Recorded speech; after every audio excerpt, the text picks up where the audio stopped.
नमस्कार साथियों, आज हम पढ़ेंगे आरआरबी एनटीपीसी के जो प्रीवियस ईयर के प्रश्न है, यानी कि जो पिछले कई सालों में पूछे गए प्रश्न है जो रिपीट हो सकता है। सब्सक्राइब जरूर कीजिए। चलिए शुरू करते हैं।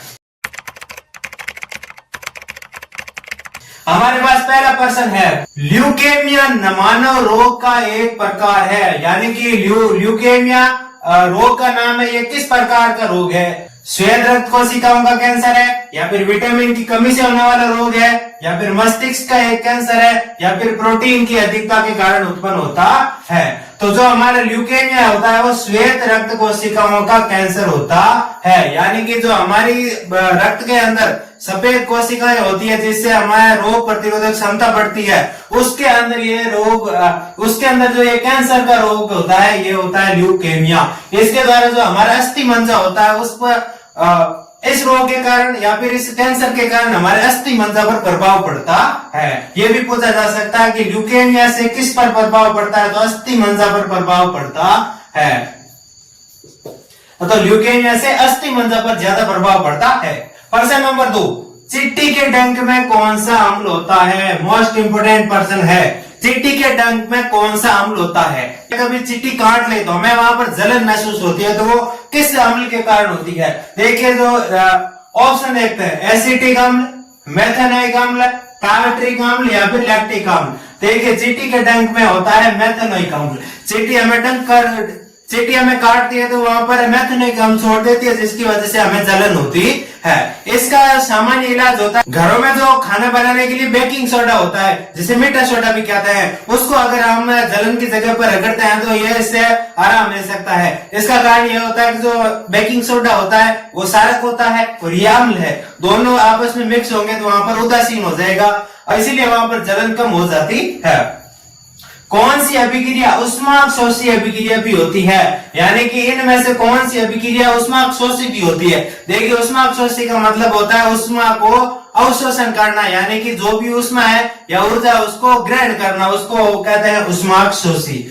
तो वो कौन सी हो सकती है? दहन अभिक्रिया या फिर अपघटन अभिक्रिया या फिर विस्थापन अभिक्रिया या फिर संयोजन अभिक्रिया। देखिए, जो हमारी अपघटन अभिक्रिया, जैसे हम यहाँ पर वियोजन अभिक्रिया भी कह सकते हैं, दोनों एक ही चीज होती है, अपघटन या फिर वियोजन, यह अभिक्रिया ऊष्माक्षोषी अभिक्रिया का उदाहरण भी है। वाहनों में किस दर्पण को पश्चदर्शी दर्पण के रूप में पसंद किया जाता है? यानी कि जो कोई भी वाहन है उसका जो साइड मिरर होता है वो कौन सा दर्पण, वो कौन सा मिरर होता है या फिर दर्पण होता है?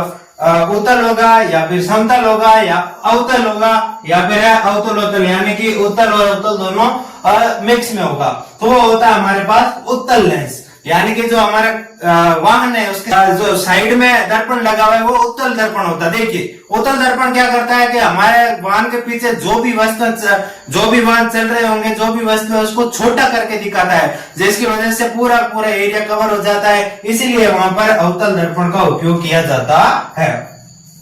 निम्नलिखित में से क्या मानव त्वचा का बाह्यतम भाग है? यानी कि जो हमारी त्वचा है इसका जो बाहरी आवरण ये किसका बना हुआ होता है? एपिडर्मिस या फिर डर्मिस या फिर हाइपोडर्मिस या फिर तंत्रिका तंतु। देखिए, जो हमारा त्वचा का बाह्य भाग होता है वो बना होता है एपिडर्मिस का। देखिए, एपिडर्मिस क्या होती है? एक प्रकार की झिल्ली होती है या फिर एक प्रकार की सतह होती है जो त्वचा के नीचे जो भी हमारे अंग है, जो भी हमारे रक्त वाहिनियां हैं, उनकी रक्षा करते हैं। निम्न में से कौन सी उत्कृष्ट गैस है? फ्लोरीन, नाइट्रोजन, ऑक्सीजन या फिर आर्गन। देखिए, उत्कृष्ट गैस क्या होता है? हर एक तत्व की परमाणु संरचना होती है, उसमें हमें अलग अलग प्रकार के अलग अलग कक्षाओं में इलेक्ट्रॉन भरने होते हैं। जिसकी गैस ये परमाणु के अंदर अष्टपूर्ण भरे हुए होंगे वो होती है उत्कृष्ट गैस। तो हमारे पास तो आर्गन गैस होती है, वो होती है हमारे पास उत्कृष्ट गैस। अगला प्रश्न है 7वां, हमारे पास निम्न धातुओं में से अलग कौन सा है? देखिए, हमें पहले दिया गया लोहा, सोना, इस्पात और चांदी। इन चारों में से अलग कौन है? देखिए, जो लोहा है, सोना है और चांदी है, ये एक सेपरेट मेटल है या फिर ये अपने आप में अकेले धातु है। लेकिन जो इस्पात है ये एक से अधिक धातुओं से मिलकर बना है, जिसे मिश्र धातु भी कहते हैं, तो इसीलिए यहाँ पर इस्पात जो होगा इन सबसे अलग होगा।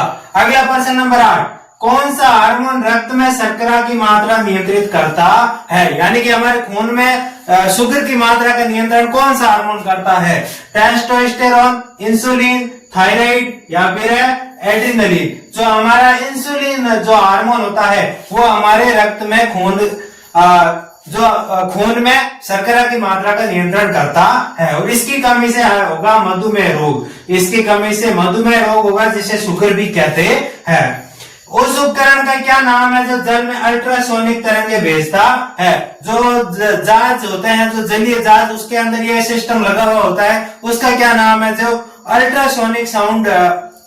अल्ट्रासोनिक तरंगों को समुद्र में भेजता है, उसका नाम क्या है? वो है सोनार, रडार, सीआरओ या फिर मास्टर। वो है हमारे पास सोनार। जो सोनार उपकरण है वो अल्ट्रासोनिक वेव को या फिर अल्ट्रासोनिक तरंगों को समुद्र में भेजता है। प्रश्न नंबर 10, निम्न में से खरीफ की फसल नहीं है। इन ऑप्शन में से खरीफ की फसल कौन सी नहीं है? गेहूं, ज्वार, बाजरा या फिर मक्का। जो हमारा गेहूं है वो रबी की फसल है, बाकी सारी की सारी खरीफ की फसल है, इसीलिए ऑप्शन नंबर ए। प्रश्न नंबर 11, निम्न में से अलग है, इन सब में अलग कौन सी वस्तु है?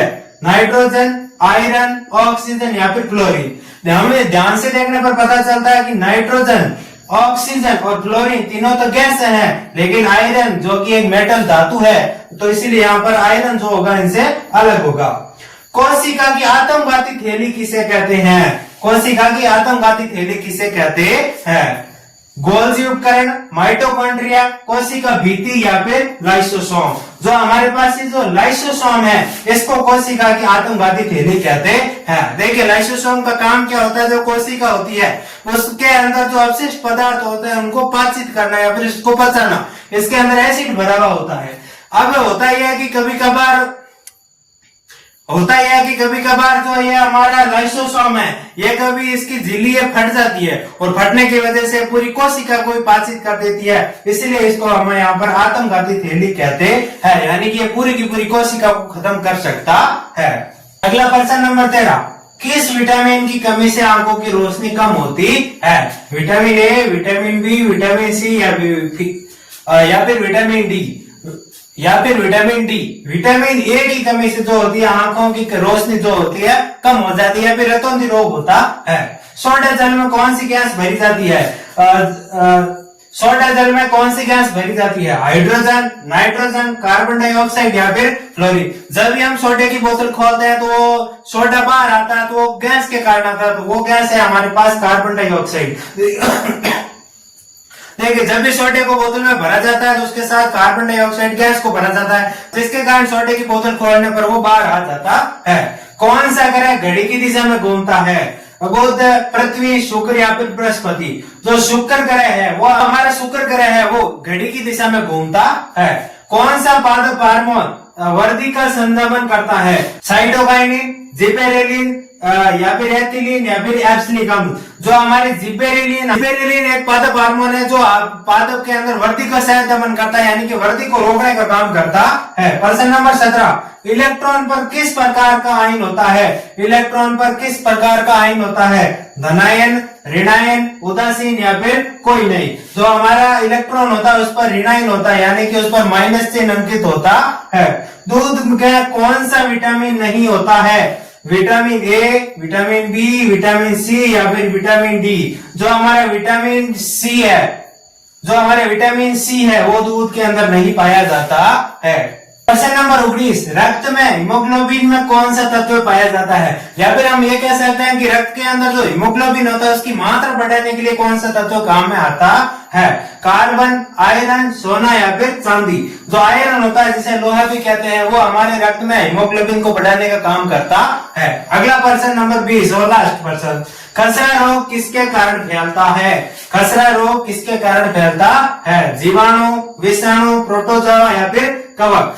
जो हमारा जो खसरा रोग है वो विषाणु के द्वारा फैलता है, और विषाणु को वायरस भी कहते हैं, यानी कि जो खसरा रोग है वो वायरस के द्वारा फैलता है। कवक यहाँ पर बैक्टीरिया को कहते हैं। इस वीडियो में इतना ही। रेलवे की साइंस के लिए हमें सब्सक्राइब जरूर कीजिए। Thank you.